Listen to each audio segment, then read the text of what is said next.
Muy bien. Bueno, no sé si estén viendo ahorita, empecé a compartir algo en Word, es un documento de Word. Lo quisiera ahorita comentar con ustedes. Les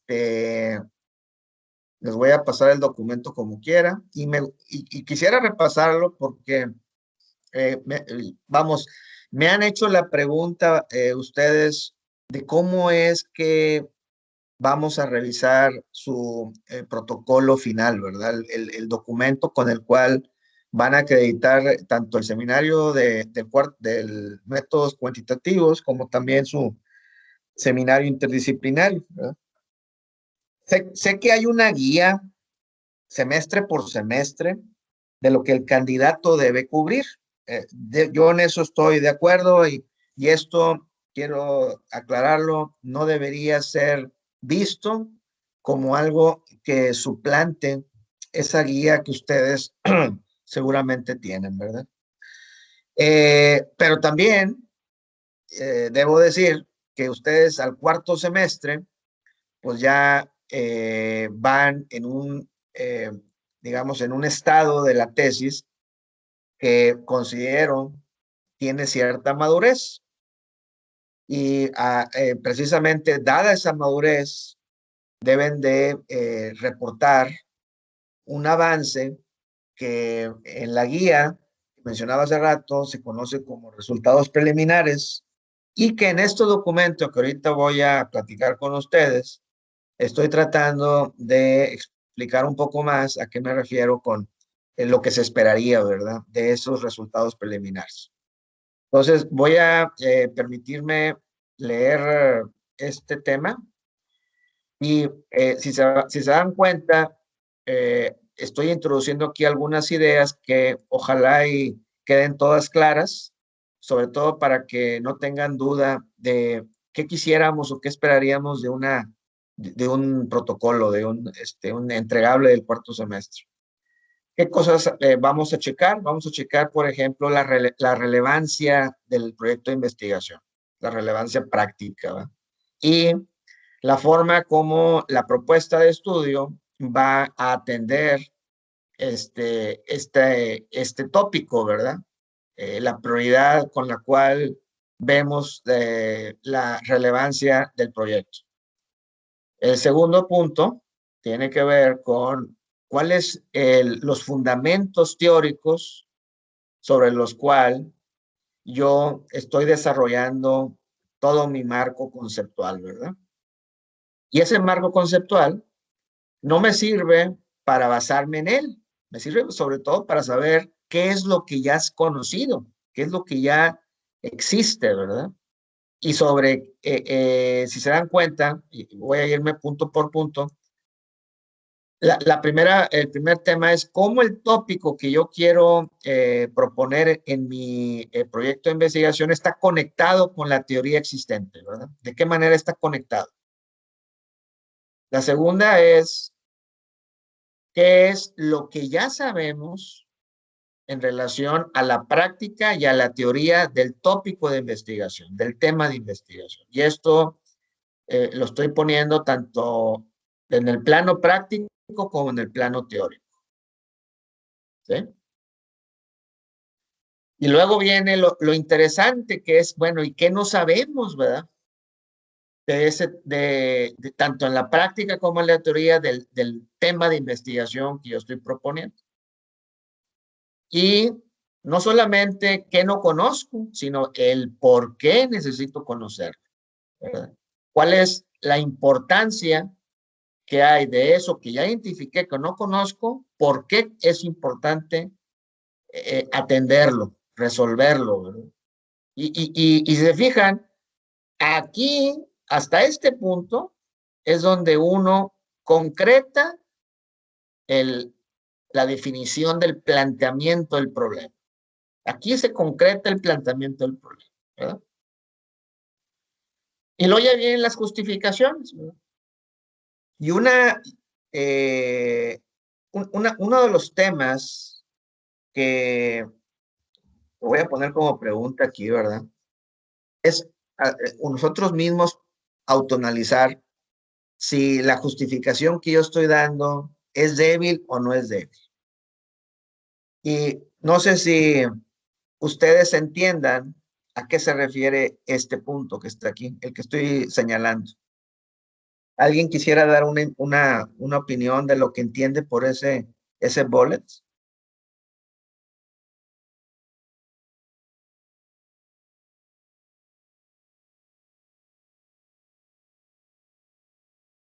Y lo digo yo porque precisamente tengo la creencia de que muchos de ustedes lo incluyen este punto como parte de sus justificaciones.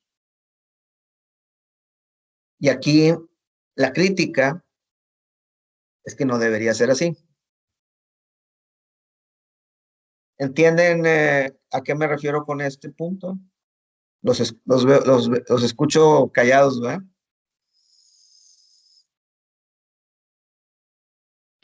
Pues leyendo aquí Paucity es que es escasez, ¿no? O sea, que nos hace falta quizá argumentar con el marco teórico o las encuestas.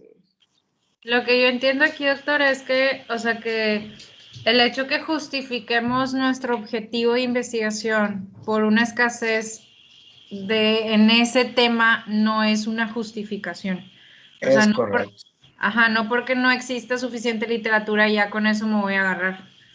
Así es. Ese es el significado y yo creo que, digo, no quiero generalizar, pero a muchos nos sucede, a los candidatos nos sucede de que por alguna razón nos sentimos cómodos justificando un proyecto, pues porque en realidad nadie lo ha hecho o porque es muy escaso la información que hay respecto al tópico, ¿verdad? Y lo que precisamente está diciendo esto es que esa razón, pues no es un argumento suficiente, no es atractivo, ¿verdad? El argumento. El segundo punto que se menciona aquí es, y este sí va precisamente hacia la justificación, directamente. Bueno, mi estudio de qué manera va a cerrar esos gaps que a nivel práctico o al nivel teórico yo ya identifiqué en el punto 2, entre lo que ya se conoce y lo que no conozco, y de lo que no conozco, ¿qué debería conocer? ¿Qué debería conocer para resolver un problema, ¿verdad? No es conocer por conocer, sino es conocer porque se necesita conocer, ¿sí?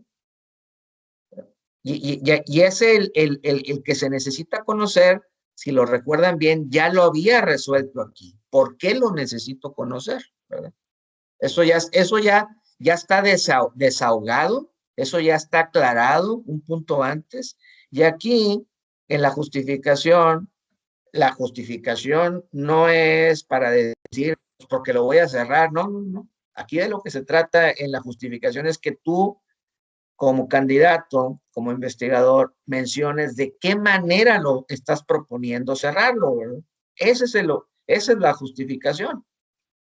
¿De qué forma lo vas a hacer? Aquí está puesto. Hasta aquí, ¿alguna pregunta, alguna duda?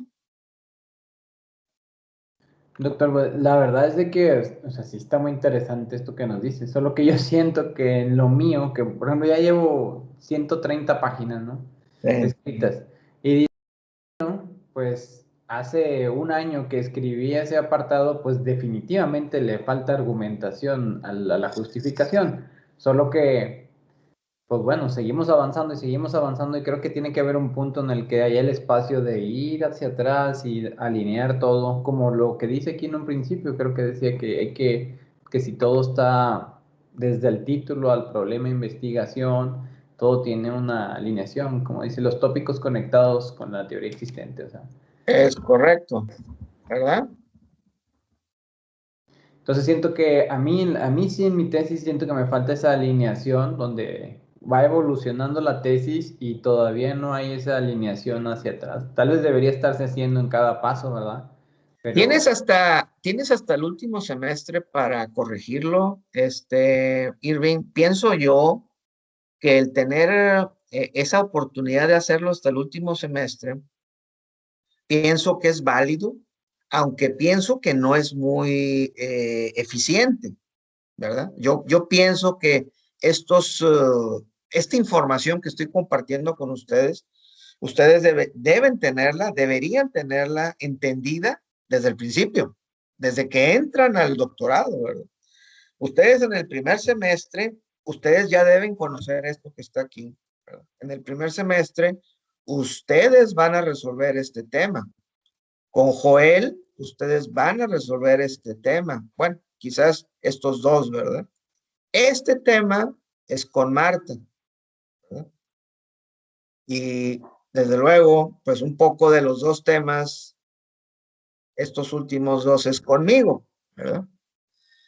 Pero no, con esto lo que estoy es dándoles una idea de la secuencia ideal en la cual ustedes pueden aprovechar sus seminarios de su proyecto de investigación. No significa que no puedan ustedes regresar a hacer correcciones en los capítulos anteriores, ¿verdad? Eso sí lo pueden hacer, pero no es muy eficiente hacerlo.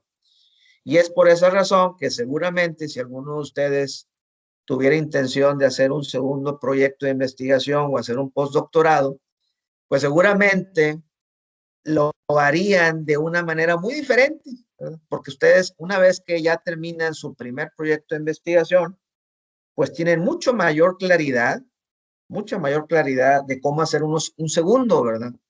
Y posteriores.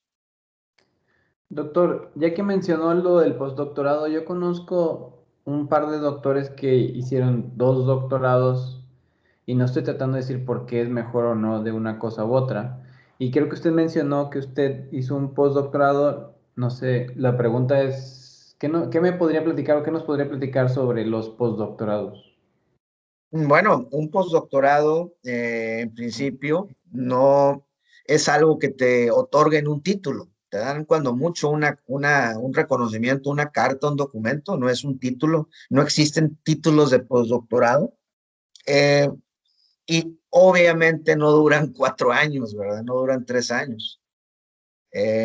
Duran la cantidad de tiempo que tú necesites. Habitualmente duran de 1 año a 2 años. Es más o menos lo que toma de tiempo. Y en esa ocasión, al menos mi experiencia, pues es trabajar con colegas, con doctores, ¿verdad? Sobre temas de investigación que sean comunes. Y entonces el proyecto doctoral o el proyecto de postdoctorado se convierte en el proyecto de investigación de gente que ya son doctores, ¿verdad?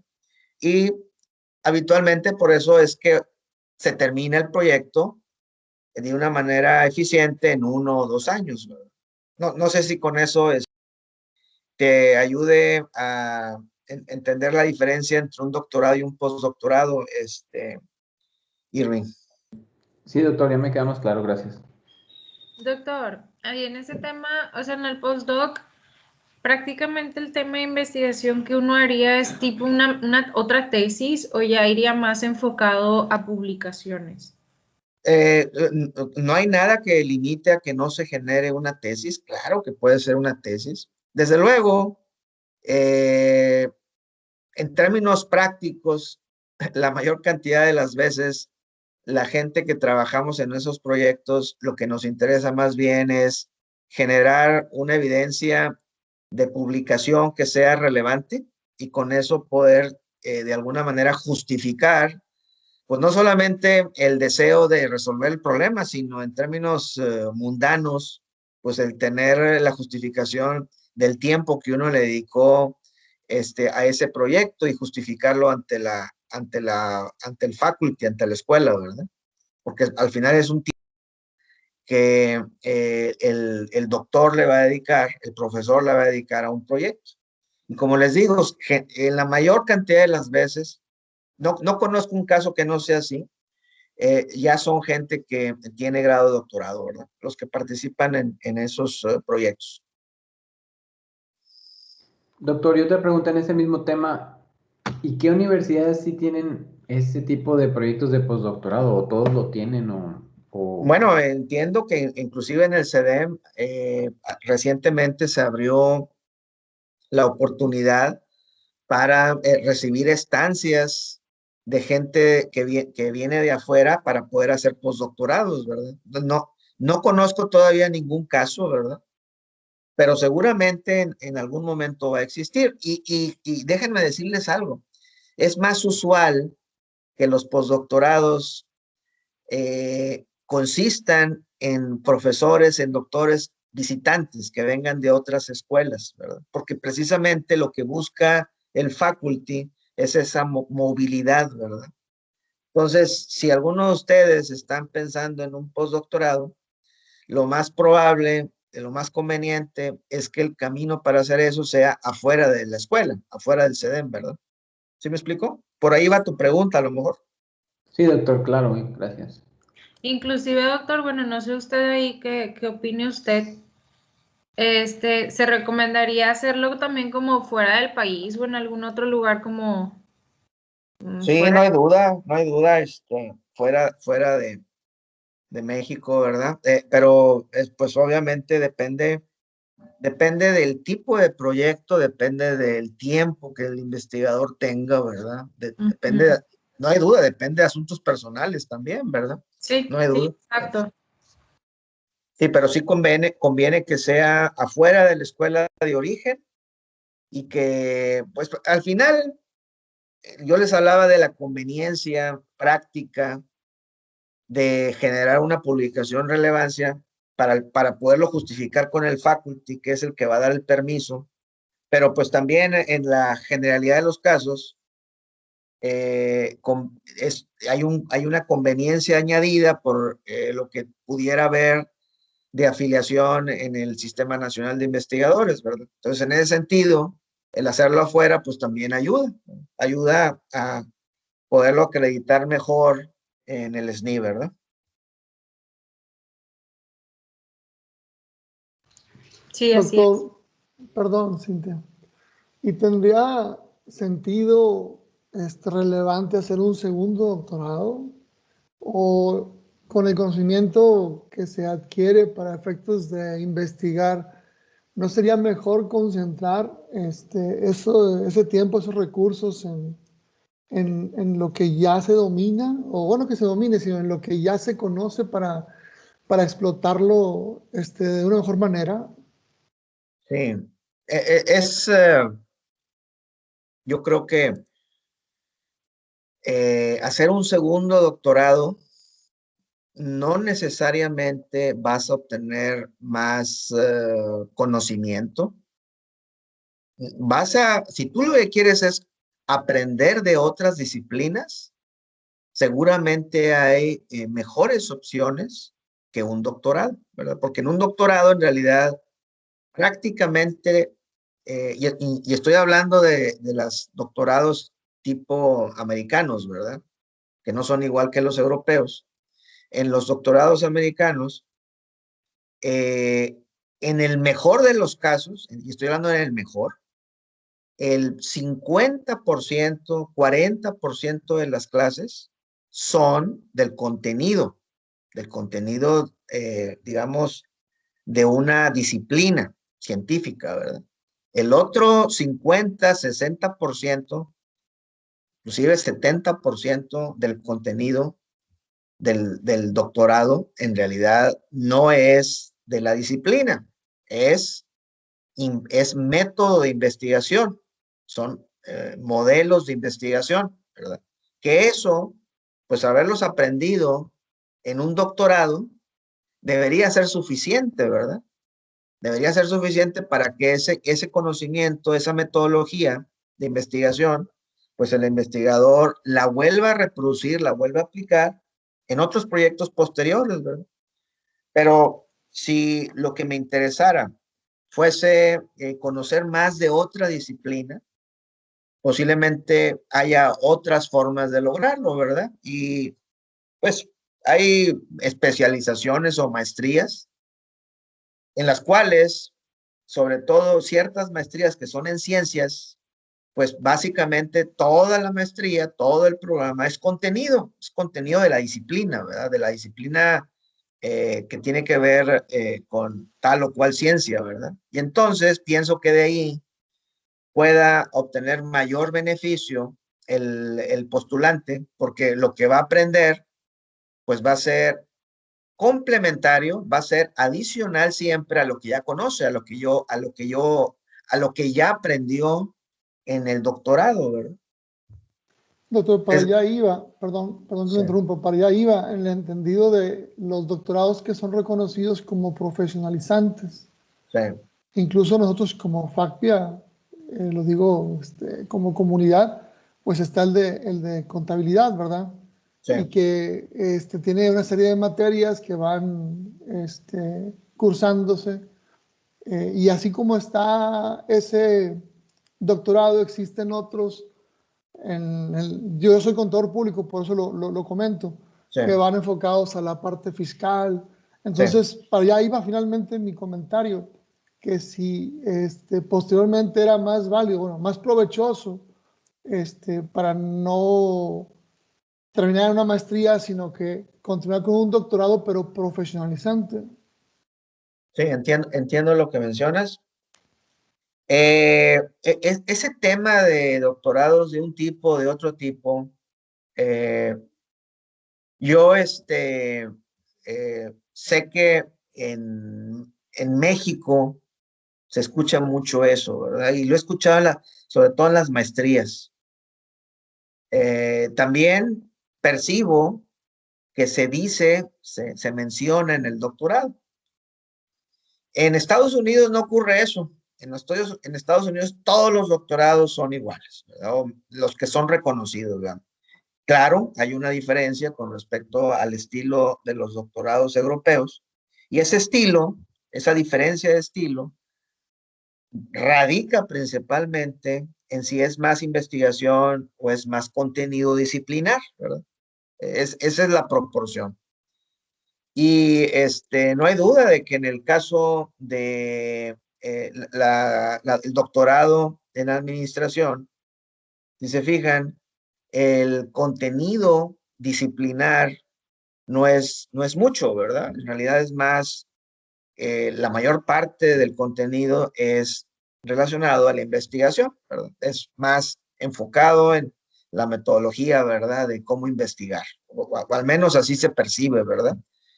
Este tema que tú comparas, Horacio, profesionalizante o no, tiene que ver con ahora sí, que qué tanto de las materias son para un propósito o son para el otro, ¿verdad? De ese tópico que tú acabas de mencionar, Horacio, ¿hay algo que tú quisieras mencionar o por qué lo estás comparando? No, porque en principio cuando yo me informé para efectos del doctorado en FACPIA, me topé con esos dos escenarios, ¿no? Sí, En las pláticas que asistí fueron o hicieron mucho hincapié en eso, en que uno era profesionalizante y otro era de investigación. sí, Aunque se entiende que el doctorado en contabilidad o en contaduría implica también investigación, ¿verdad? Yo estaba cursando un doctorado en fiscal, lo acababa de comenzar, tenía 4 materias aprobadas, pero yo no sentía que fuera parte de mi expertise. Y allá me dio clases el doctor Paul y él me platicó un poquito, porque yo le decía, me siento como que me falta soporte del tema para hacer yo el doctorado en fiscal, en ciencias sí, del fiscal se llama. Bueno, para no hacer el cuento largo, al final de cuentas, él me pone el panorama en la universidad, voy, tomo informes y me decido por el de administración.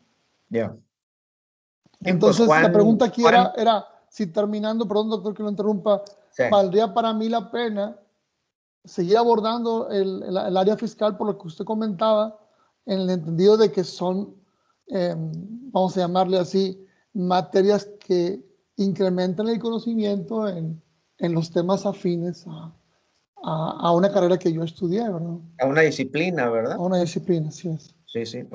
Bueno, yo te diría que esa decisión, si tú tienes interés en incrementar ese conocimiento disciplinar, no hay duda que debes procurarlo, Horacio.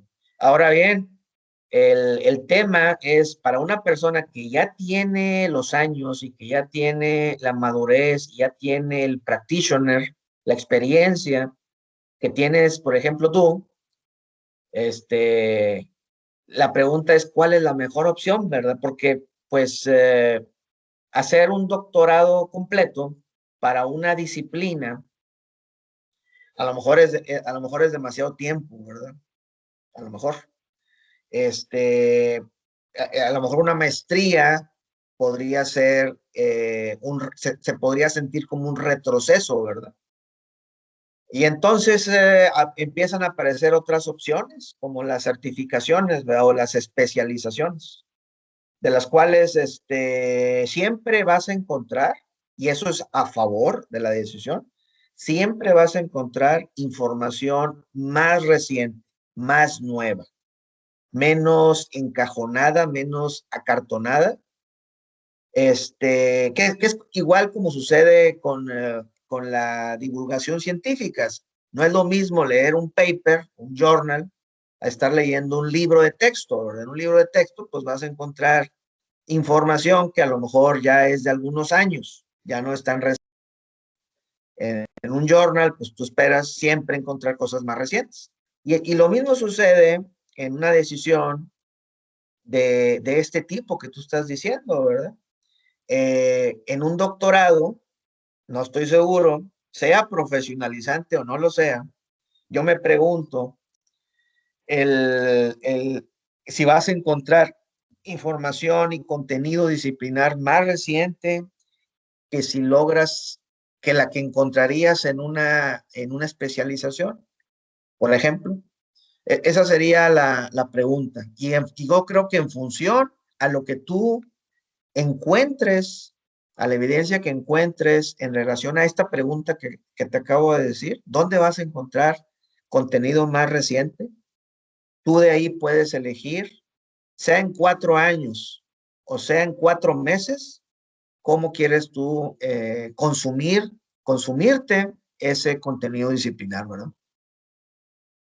Y puse 4 meses porque, pues, a lo mejor exagerando un poco, una especialización no te va a tomar 4 años, ¿verdad?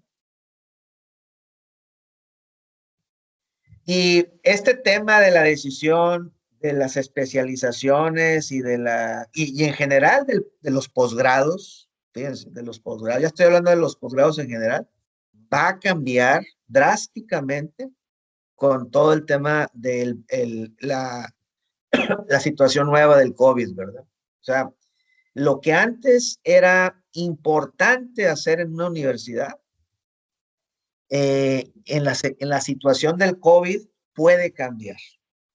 Y es por esa razón que las universidades tenemos que estar muy atentos de esa situación para poder seguir siendo relevantes y actuales para el consumidor, para los candidatos, ¿verdad? Para ustedes, pues. ¿Sí me explico? Doctor, ¿se refiere a que está evolucionando la humanidad, por ejemplo, en los niños ahorita que ya entendieron que pueden estudiar desde casa sin tener que ir a la escuela y cuando crezcan van a tener otro concepto de educación, algo así? ¿Eso es lo Correcto, correcto. Y si estás hablando de niños, que es muy difícil hacerlo en línea, muy difícil, pienso yo. Imagínate cuánto más relevante puede ser esta conversación, este tópico, cuando estamos hablando ya de personas maduras, ¿verdad? De gente, candidatos que están haciendo un doctorado, ¿verdad? Entonces, esta decisión que tiene el consumidor, que tienen los candidatos, que tienen las personas para decidir qué tipo de posgrado o qué tipo de especialización o qué tipo de certificación debo hacer para yo prepararme profesionalmente hablando o como investigador, no es una pregunta ociosa, es una pregunta muy actual y que tiene que ver con el tiempo que le va a tomar a una persona prepararse para salir al mercado, y además también tiene que ver con las posibilidades que ahora la virtualidad ofrece en términos de la geografía, ¿verdad?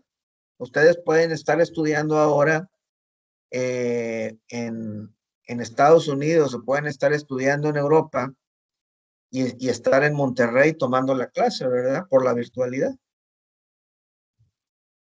Sí, la verdad está muy padre porque antes pensábamos, o bueno, era mi perspectiva, que una clase en línea, tan sencillo como una clase, ni siquiera una carrera, no tenía la validez de una clase presencial, pero pues ahora con esto pues ya aprendimos que pues es lo que hay y hay que adaptarse a lo que hay. Sí, es lo que hay y en ocasiones es mejor, ¿verdad? En ocasiones. Desde luego depende mucho de cuál sea el objetivo del curso, del seminario. En función a ese objetivo, pues la virtualidad puede ayudar, porque no es lo mismo estar únicamente los sábados en clase, a sentir que todo el tiempo en un grupo de WhatsApp tienes la oportunidad de tener el contacto con los compañeros y el contacto con el profesor, ¿verdad? Tienes esa oportunidad que antes la gente no la tenía, me refiero a antes, hace años no habían estos medios, y ahora, más recientemente, hace 2, 3 años que ya había los medios, pero la gente no los valoraba tanto, ¿verdad? Ahora que se volvió una necesidad, pues no solamente existen, sino que además se aprovechan de mejor manera, ¿verdad? A eso me refiero. Y entonces, de esa situación, en el futuro, pues puede haber un cambio de preferencias, ¿verdad? Por eso hay que estar atento, ¿no? Voy a continuar con es el cuarto tópico, que es el diseño de la investigación. Fíjense, el tema, y estábamos hablando precisamente ayer de esto, por eso me acordé de ti, Horacio, por eso me acordé de este documento. Gracias por acordármelo. Pero es el tema que mencionabas ayer de la aleatoriedad, ¿verdad? Al final, aquí está muy claro, ¿verdad? ¿Qué estoy haciendo yo? ¿Cuál es mi estrategia de sampleo? Pero sobre todo, ¿qué estoy haciendo yo para mitigar el sesgo en las respuestas y en las medidas que yo estoy obteniendo, ¿verdad? O sea, ¿cuál va a ser la manera en la cual yo voy a mitigar esta situación? Y eso es lo que se esperaría que el investigador mencione en el documento, ¿verdad? En el protocolo. Por ejemplo, si yo voy a hacer la comparación de dos muestras, de dos poblaciones, ¿verdad? ¿De qué manera estoy ofreciendo yo detalles específicos de la forma en la cual voy a comparar estas dos muestras o estas dos poblaciones, sea en un contexto longitudinal o en un contexto transversal? No importa, ¿verdad? ¿De qué manera las voy a comparar? Generalmente cuando hemos hablado, y voy a referirme a los proyectos de ustedes, por obviedad, generalmente ustedes siempre se refieren a una sola población, y yo me pregunto si la razón por la que ustedes se refieren a una sola población es porque se sienten completamente seguros de que es una sola población, o si es porque a lo mejor no se han dado cuenta de que en realidad dentro de lo que ustedes llaman que es una sola población, en realidad hay grupos, ¿verdad? Y esto me recuerda un poco también, Horacio, a un tópico que hace tiempo tú mencionabas de tu proyecto de tesis, que tú sentías, y a ver si no me equivoco en lo que en lo que estoy recordando, tú decías que tú identificabas dos tipos de personas, dos tipos de audiencias, ¿verdad? En tu proyecto de investigación. ¿Es así? Sí, así es. En ese entonces, le comentaba que los que participaban en las encuestas, unos tenían más interés que otros en las noticias y unos particularmente usaban los portales digitales para informarse y otros no lo utilizaban, sino los medios tradicionales, ¿verdad? Sí. Entonces, si yo debería de separar esas dos respuestas o esos dos grupos Sí. y evaluarlos de manera independiente. Así es, así es. Así es.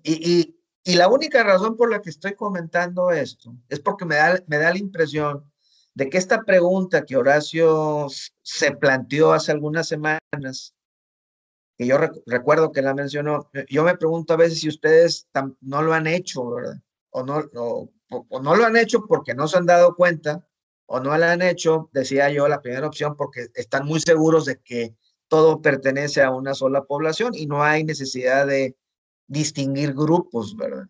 Bueno, ese es este punto, ¿verdad? El tercer punto que se menciona aquí dentro del diseño de la investigación es el que tiene que ver con la forma en la cual el diseño de la investigación que estoy haciendo puede o no puede ser confiable, en qué medida puede estar comprometida esa confiabilidad al tener una sola fuente de mediciones. ¿Sí?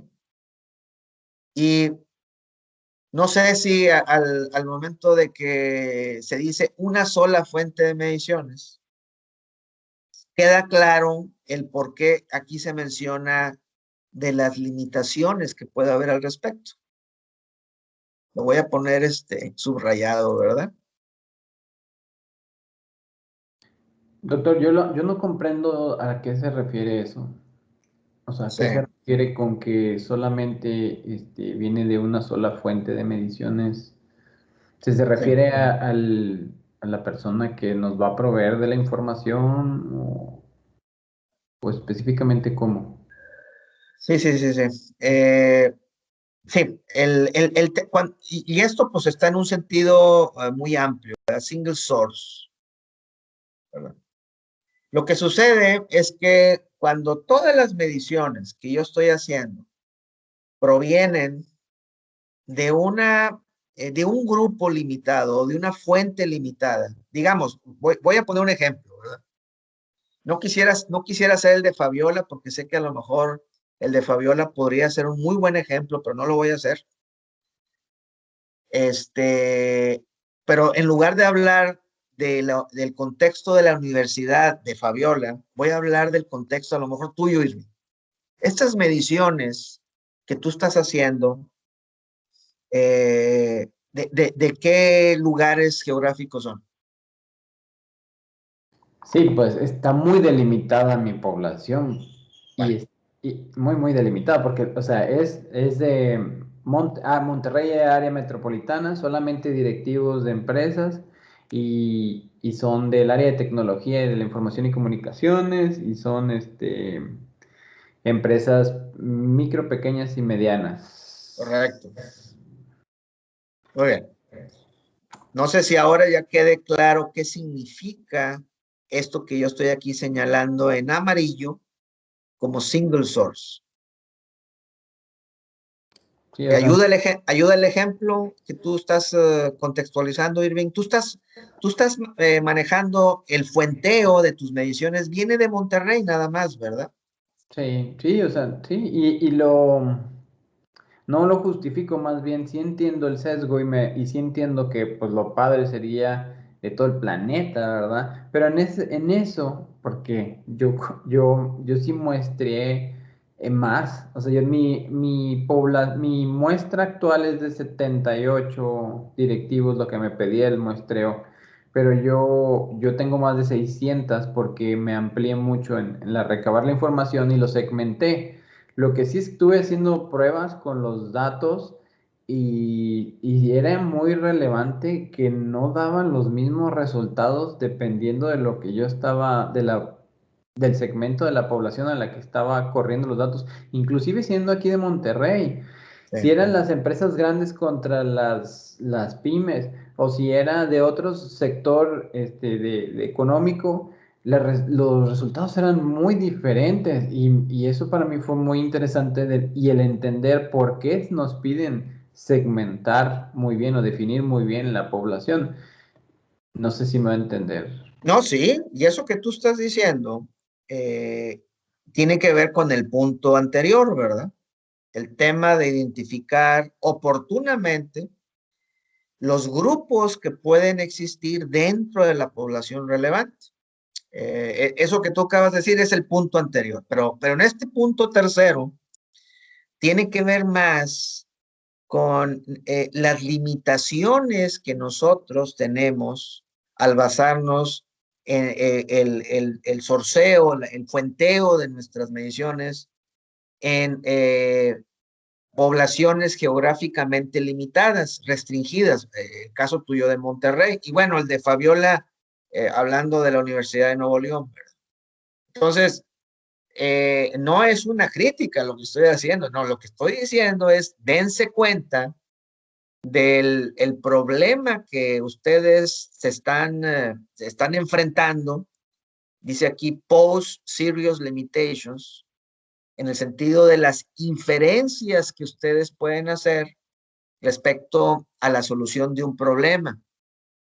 Ustedes, en la solución de este problema, el que sea que estén planteándose, en la medida en la cual este sorceo de las mediciones esté limitado, pues en esa medida puede estar comprometida el poder inferencial que tengan ustedes con sus modelos teóricos, ¿verdad? Ese es el llamado, ¿verdad? Ese es la nota de precaución que estoy poniendo aquí.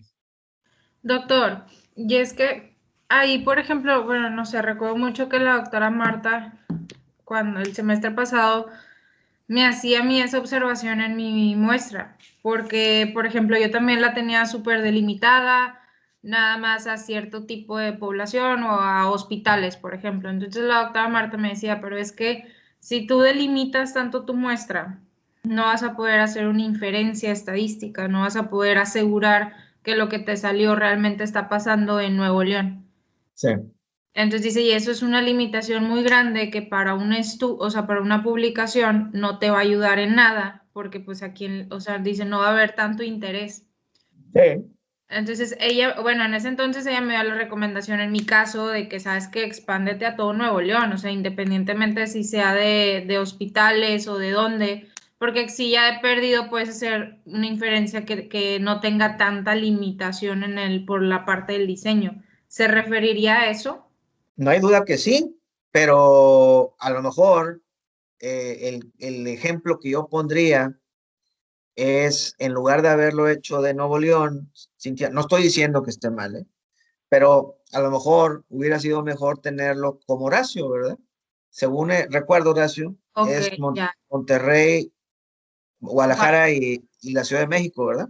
Sí, como Jazmín, Jazmín también lo tiene así. Correcto, Ok, correcto, ok. Sí. ¿verdad?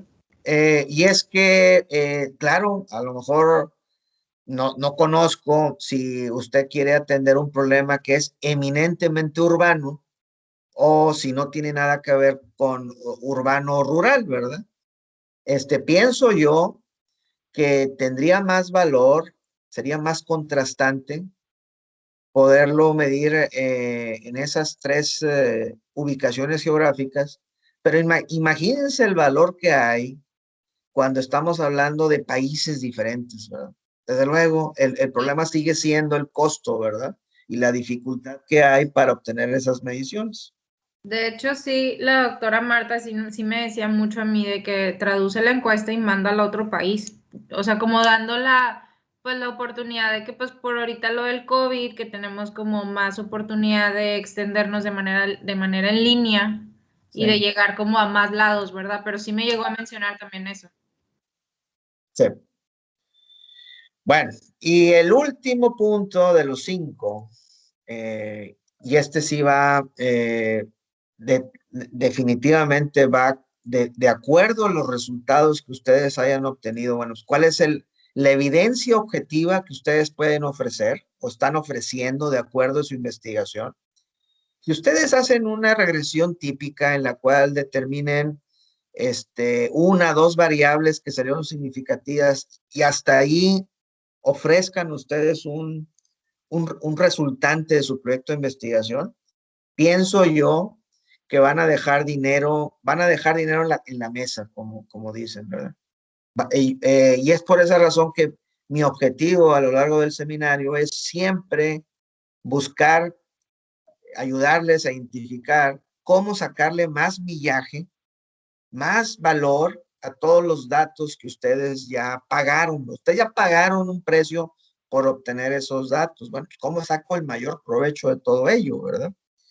Y es por esa razón que hemos hablado de diferentes tipos de técnicas, pero más allá de las diferencias de las técnicas, lo que yo enfatizaría es los diferentes tipos de hipótesis. En una tesis, no tengo por qué conformarme solamente con hipótesis de causalidad.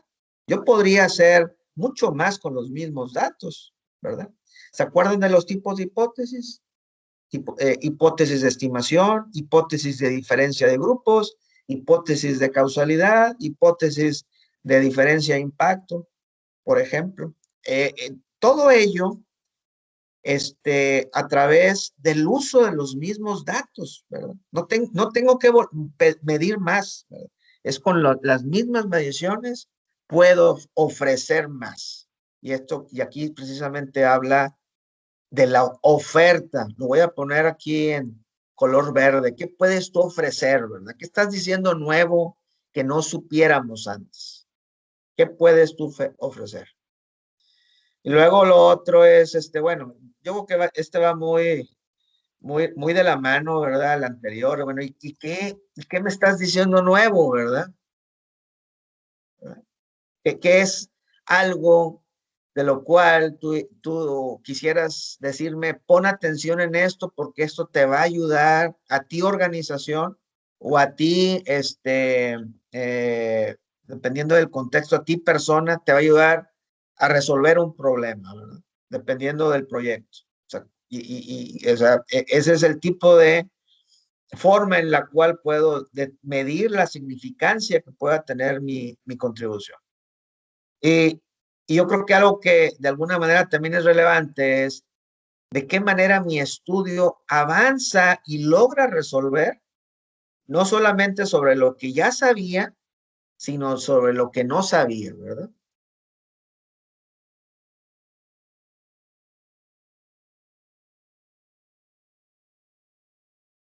¿Preguntas hasta aquí, compañeros? Sí, está muy claro y está muy bien, y ese es el deseable, y entiendo también como menciona que sería para evaluarlo o su perspectiva para evaluar lo que estamos haciendo.